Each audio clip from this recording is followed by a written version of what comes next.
అమ్మ పద్మావతి.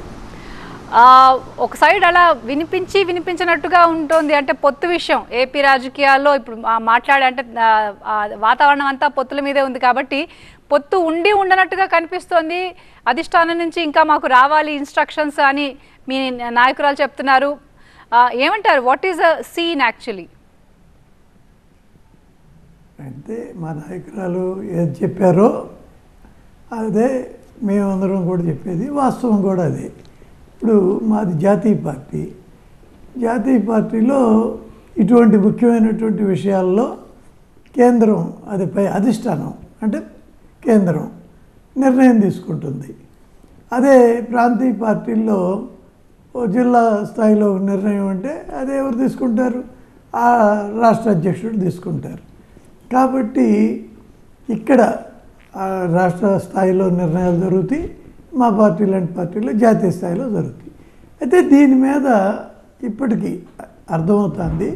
చంద్రబాబు నాయుడు గారు కూడా 2 సార్లు కలిశారు, పవన్ కళ్యాణ్ గారు కూడా 2 సార్లు కలిశారు మా అధిష్టానాన్ని.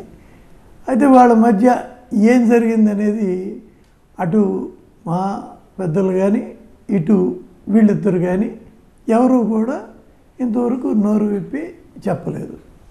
పక్కన కనీసం జనరల్గా ఒక్కోసారి లీకులు అనిస్తుంటారు, ఏదో వాళ్ళ అనుకూల పత్రికల్లో మీడియా ద్వారా అట్లా అయింది అని ఇస్తారు. కానీ ఇది విషయంలో మాత్రం అలాంటి లీకులు కూడా ఇంతవరకు ఏది జరగలేదు. కాబట్టి పొత్తు ఇక ఉంటుందా ఉండదా అనేది పూర్తిగా మా అధిష్టాన నిర్ణయమే.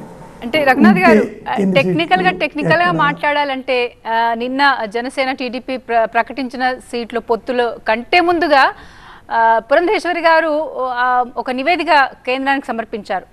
అంటే ఒక రకంగా చెప్పనట్టుగా ఉంది అది. అంటే మాకు పట్టున్న సీట్లు ఇవే అని మేము ఒక నివేదిక పంపించాము అనేసి. అంటే అప్పటికే పొత్తుకు సంబంధించి ఇన్ఫర్మేషన్ వచ్చి ఉండాలి.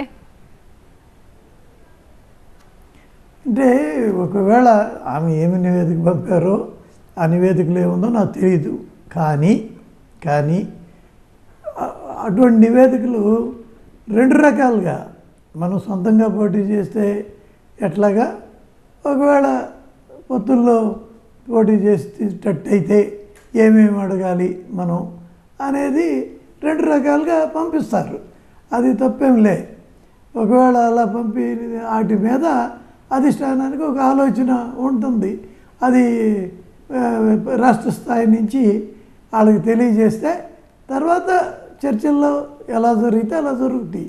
కాబట్టి వాళ్ళకి అవగాహన కోసం ఒకవేళ పంపుంటే అది పంపుండొచ్చు, అది ఏ విధమైన తప్పు లేదు.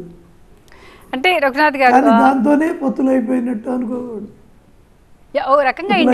అనుకోకూడదు, ఆగిపోయినట్టు అనుకోకూడదు. అంటే ఒక రకంగా ఇండికేషన్